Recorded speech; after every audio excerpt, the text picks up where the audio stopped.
Okay. Hello, Steve, and hello, Steve's friend. Hello. This is the Law Live Audio Wrestling. What's a work, and more importantly, a segment we like to call the Bees of Boxing, where we talk about the business of boxing, the boxing of boxing, the branding of boxing, and even the BS of boxing. And there's been a ton of that going on lately, it seems like.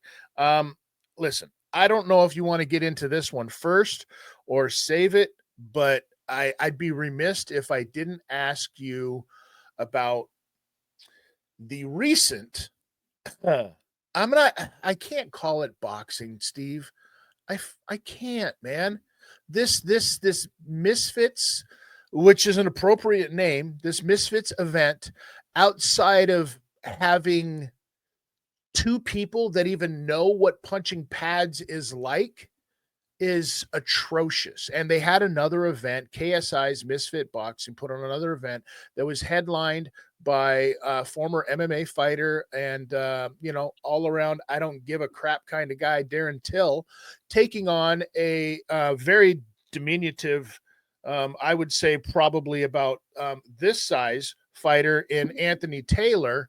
And it went exactly the way that we thought it was going to go. Did you happen to catch any more of this event, or what was your opinion on all of this? I caught just as much of the event as I could stomach, which was the main event. I mean, Taylor now falls from, he's 7-7 now, isn't he? And of course, he did step into Tommy Fury's shoes. I don't know if they were smaller or bigger, or whether Tommy Fury wears a winkle picker, but he did step into those shoes. And when Tommy Fury said, "You're going to kick me, or well, I'm leaving," that's kind of an excuse, isn't it? You didn't put out. Here's what I saw from the fight. I didn't see anything that Anthony Taylor gave Darren Till that Tommy Fury would have done any freaking better in this whole thing. And this is the problem that I have with this whole influencer boxing. Why can't we just have fucking boxing, Steve? Yeah, that would be nice. Just a bit of boxing where you say it's for the titles, or it's for a number one contendership, or I really want to work my way up. That would be nice. But I thought that Till did exactly what I expected him to do. It was a peach of an uppercut. It was a peach of a left uppercut, which landed right here, on the jaw. And although he followed it up with a right, he didn't need to. That's what put Taylor down first. But I just thought Taylor was thinking, I'm being punched.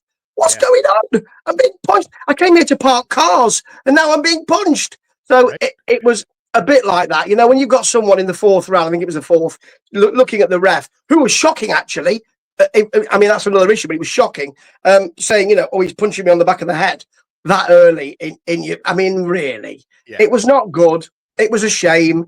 And we've got, no one's talking about that fight, though, because we have, and I think you might want to cover this, another ridiculous influencer situation from KSI. Yeah, so here's what I saw too. And you said that you didn't watch any of the other fights prior to that. Unfortunately, when you look into this camera and you see this across from you from the other side of the pond, and everybody watching this video, what you're looking at right now, ladies and gentlemen, is the stupidest SOB you've ever seen in your entire life.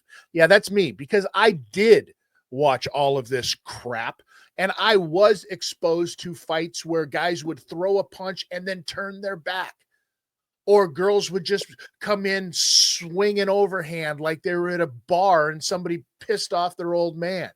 Like, this was absolutely atrocious. And you thought to yourself, how could it get any worse? Because the main event, okay, at least we got to see a guy, Darren Till, go out there. Anthony Taylor tried his best. At least these guys got some footwork. They know what they're doing a little bit. They're not, proficient boxers to the extent of they're going to win a world title in the fucking IBF or anything, but they know how to box. They know how to put on a boxing show. Then afterwards, KSI, who has to be the worst promo I've seen from a brother inside of the ring since Virgil. Okay. This is absolutely disgusting. He gets in and he calls out somebody that 3 people in the crowd had to look at one another and say, who? They literally brought him in.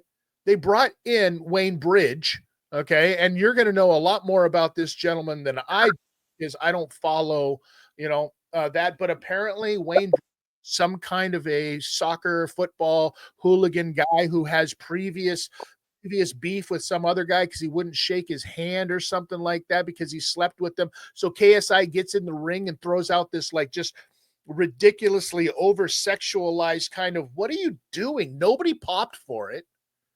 It was disgusting. What do you know about this guy, Steve? Well, why would they pop for it? Proper football, soccer, which I watch, of course, being on this side of the pond with my cup of tea or freshly brewed coffee. There's a premiership here that's been there since 1992 when a lot more money came in. And Wayne Bridge is an ex-Chelsea player, but a long time ago. I mean, he isn't still playing. He didn't retire yesterday. He retired a while ago. There's a story around a teammate of his. I don't know if this is the case. There's a story about a teammate of his sleeping with his wife, which was the illusion. I just thought, as you say, if people are looking around and saying, "Who?"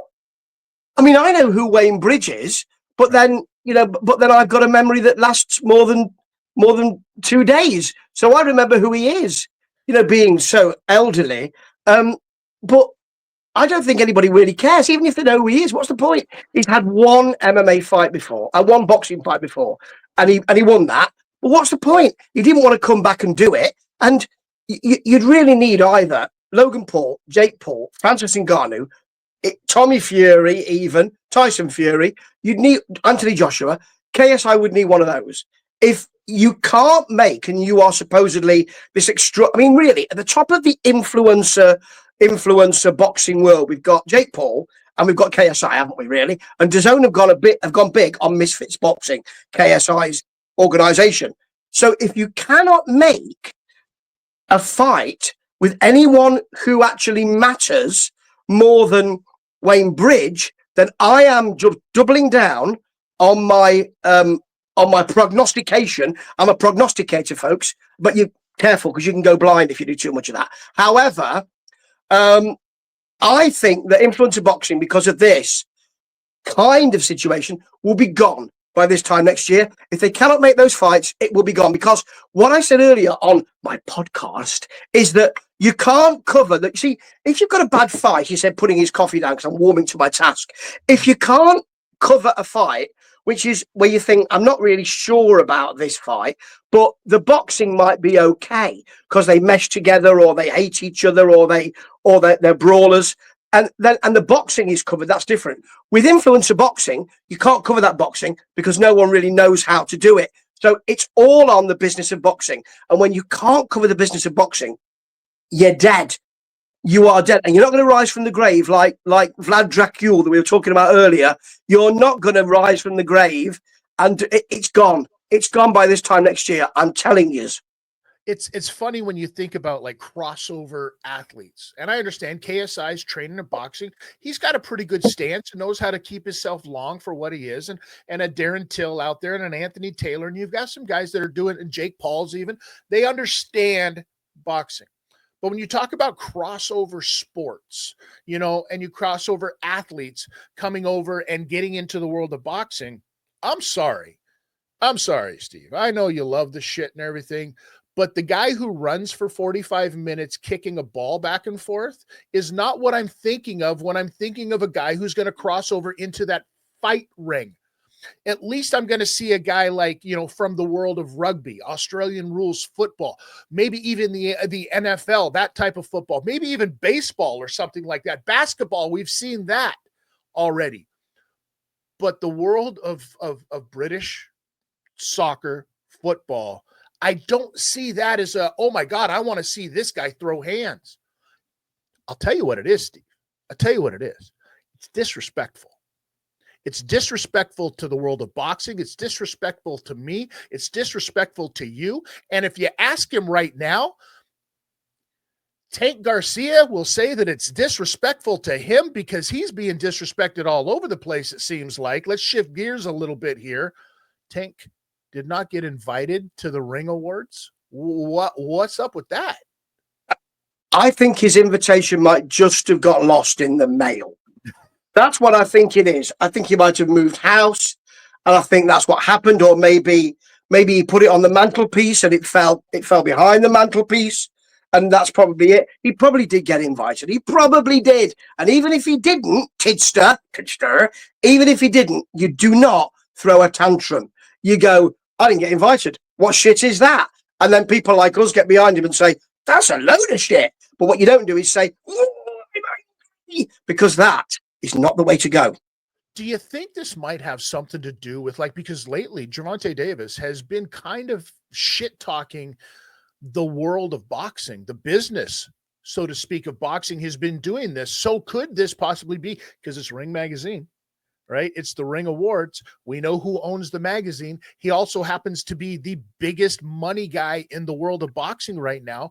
Is this kind of one of those, whoa, hey, don't shit talk what I'm doing and what I love. If you want a piece of this pie, don't come to me like you want a piece of this pie. You're not sitting at this table. And that's a big thing for a guy like Gervonta Davis, because it plays into that whole narrative that he's talking about. Like, there's nothing here in boxing for me. Well, if there's nothing there, you don't need to go to the awards. How about that? Well, it's an interesting point you make. It's an interesting point. You do it very rarely, but when you do make an interesting point, it's a good one. So yeah, right there. So zinger, pow. So I think that Turkey, it might be. I mean, it's a big statement to make. But if he is saying, right, it's my game now. I own this magazine. We're going to have a league. This is my yard, and you just get off you go. There are certain people that I respect and certain people that I don't. And really, we're going to have some more control on this. That's the thing about boxing. No control, because you've got so many promotions. You've got so many promoters. You can say what you like and you can switch promoters. If there's a league and there's one person involved in that, I'll say what I think. Now, I'm not massively into that, but that might be a I might be going a bit too far, but it might be a statement around, I'm in control now. So I'm going to make a statement. I don't really care if it's you or not, but I had to make a big statement. That's the one. Well, he's already said that, His Excellency has already said that he's trying to put together this tournament, so to speak, that should culminate in the fall, October, something like that. They're looking at, because they're looking at May.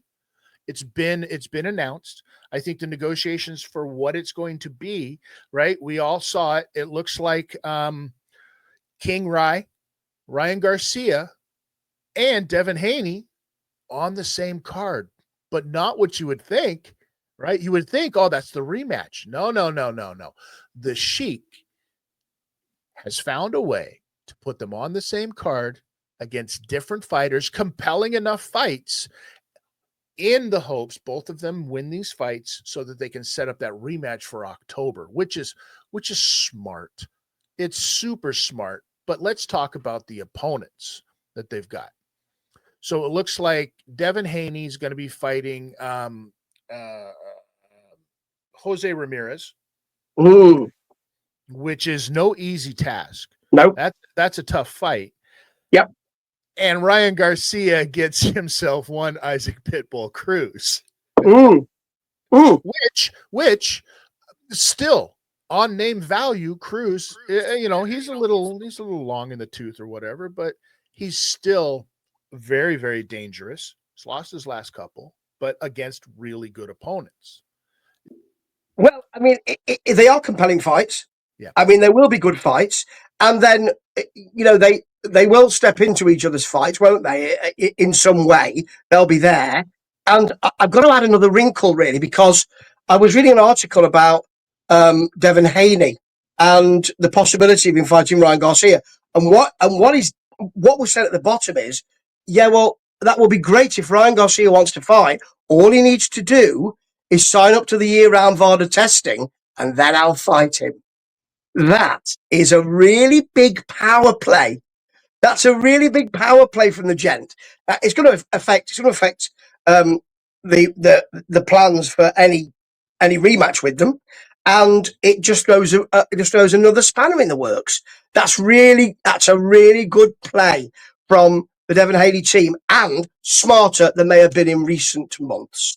And I hear rumors as well that this fight may happen at a catch weight of 144, which to me says that Ryan Garcia is trying to stay as big as possible, knowing that he's going to try to go into this rematch, right? Stay as big as possible naturally right now. He's had plenty of time to become off cycle and maintain that size so that he's cutting a little bit, more weight, still what he would, but he's a bigger human being. Also, we know how age works with these guys, and you just can't make some of those low weights anymore. But he's definitely looking ahead, I think, and he's going to try to be the bigger person going into that October match that we hope to get, which is the rematch between the two of them. Very quickly, I want to touch base on this as well. Clarissa Shields has come out with this gender equality talk, which I understand in the world of sports. We've seen it from women's boxing and stuff like that before, but she's even gone so far as to make the statement that she could beat Jake Paul. What do you think? Yes, of course you can. This is a very interesting.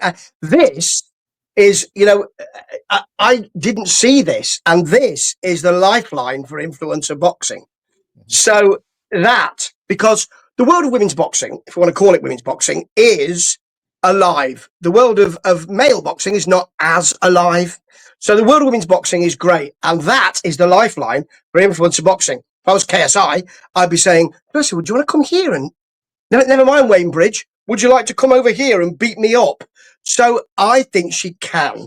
I think she could beat Jake Paul. Let's face it, Jake Paul has rudimentary boxing skills. Okay.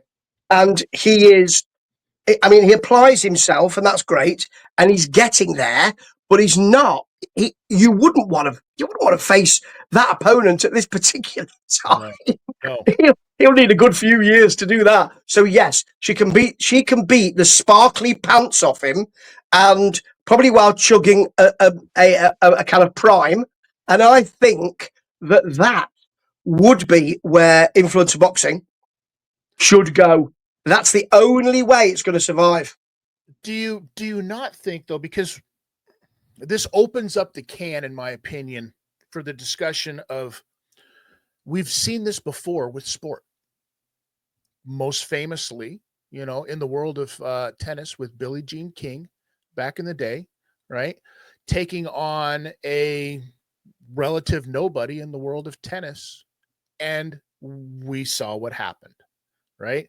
There's certain things, as much as we might think Clarissa Shields definitely way more skilled fighter than a Jake Paul. There's this certain thing, and I'm going to bring it up. I'm going to say it. There's actual differences between male and female structure and strength and density and the ability to become, quote, quote, throwing it out there, a fighting warrior. And as much as we might hate on a Jake Paul, I think that, Jake Paul may be too big for a Clarissa Shields, to be honest with you. And I understand, I admire the shit out of Clarissa Shields for saying something like that and having that belief. But I do believe you're right. I do believe Clarissa Shields could very well go over to, a KSI. If you were able to do this, that is the next step, in my opinion. That isn't Jake Paul fighting an old ass Mike Tyson. That isn't a KSI fighting a old retired, footballer. That isn't any of this kind of horse shit that you're trying to draw over. That is exactly what you said. That's a lifeline, and it's an intergender thing. But the problem, I think, is going to be trying to find some kind of commission that's going to green light that. And that's Texas. a shame. That's Texas. a shame. Yeah, Well, it is. yes, Texas. Yes, the head of the Texas Athletics Commission is probably, Margarito himself at this point. So, I mean, what are we doing, right? I would love to see it. Now, very quickly, before we wrap up out of here, we got to get to the biggest story that happened very recently, happened after we did our last filming of this stuff, right after we did our last filming of this stuff. It looks like Tyson Fury wants to maybe go back to being a little bit chubby, a little bit drinky, maybe have a little bit of relaxation. He's rage quit in his car in a video saying, that's it, I'm done. But then leaves some kind of mysterious little message afterwards, right? Which makes me believe, Tyson, you ain't fucking retired. You're looking for the payday. As Canelo would say, payday. What do you think, Steve? He's retired 4 times, Tidster. Yeah. 4 times, I think it is. So, he's a serial retirer. And once you get that. So, really, yes, he wants to get the chocolate brownies in and all of that. And who doesn't? Who wouldn't want to get the chocolate brownies in? Those chocolate chips. Amazing. But I think that he will come back. And I suspect that if Eddie Hearn thought he wasn't going to come back, then he'd be inconsolable, because he has said, he's not said, you've got to come back. I've got some, I've got something on you, and I'm going to release the pictures and the video unless you do come back. He's not said that, but he has suggested very strongly that you must come back because you got to fight my fighter AJ. It is, quite apart from the retirement, which won't happen.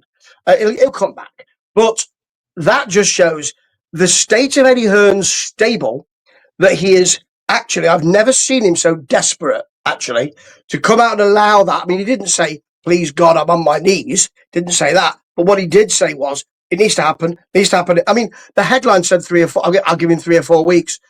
He didn't actually say that. But that's just headline clickbait, really. But he did say, this has got to happen. We've got to do it. And I suspect he's seeing there is no other option except another Dubois fight, or, Dubois versus Parker, the winner of that, or Deontay Wilder. Ooh, neither of those really excite. So really, it's going to have to be Tyson Fury. Please, God, let it be Tyson Fury, said the beautiful Eddie Hearn. I think as well what you might be seeing here is this might be very well, what about this? What if we were living in a world, Steve, where Tyson Fury was given a gift? He went down to the crossroads. He met with the devil himself. He was given a gift of a boxing career that was going to be padded by beating absolutely fucking nobody, not even the best Klitschko, but he maintained and built up this name for himself. And now the promoters are like, okay, we can't have you quit yet, because we've got heavyweights out there that need to get the rub off of your name. And he's not willing to do this, it seems like. Now, you also have to take into consideration the 2 biggest promoters out there, right, are Matchroom and Queensbury. The heavyweight stable that Eddie has already makes it very difficult to be able to match up heavyweights with another promoter's heavyweights that are going to be any good. So it's this weird predicament where, like, listen, you're my fighter and you're my fighter, but you're no longer the A side. And Tyson still thinks he's the A side because he's delusional if he thinks that his career was anything more than a gift, period. Right? I think you can argue that. I think that there's some, people will point to you and say, Deontay Wilder. And I'll point to them and say, yeah, big punch. Yeah. Anything else? I think you've got a point. You know my feelings about this particular fighter. You know that they chime with what you just said. Very good at the business of boxing. Very, very good at the business of boxing. That's about it. Yeah, Absolutely. Absolutely. But you know what? We're going to say it here because this is what we do. What's a work, Steve? And I got to tell you, what's a work this week is Tyson Fury's retirement, because we're going to see him back. We're going to see him back. His little, like, at least so and so wore a mask, talking about like he was a train robber, when he was out robbing people. I mean, listen, we both know what you're doing, Tyson. Like, go take some time off. Enjoy your kids. Make another 7 kids. Do whatever it is that you do in a 2-month period of time. But get your ass back in there, because there's more fights for you, and those promoters, they want their blood, and you're going to give it to them. Steve, always a pleasure as usual. Give out those digits, give out those numbers, give out those emails, give out those places where you can be, because apparently, I don't know about you, but there's going to be a lot of pissed off Americans that are going to be using VPNs because their Tiki and Taki are taking a walkie. Yes. Yeah, I've not seen any difference in my excellent TikTok figures. I have to say, you can get me on there as Steve Swift 088. You can get me on YouTubeo, on World Weary Guy 1, and you can get me on X or Twitter. Yeah, that name change is not really helped or not really worked, has it? As World Weary Guy, and I will answer you if you come to me and say, hello, you're shite, or even hello, you're rather good. I'll answer whatever you say. Tremendous stuff. Steve, thank you once again. As always, appreciate you. For those of you that are listening to this on all of your podcast providers, I appreciate all of you. For those of you that are watching this on YouTube, I appreciate you. I have so much appreciation. But, the time has come for an end. We'll be back.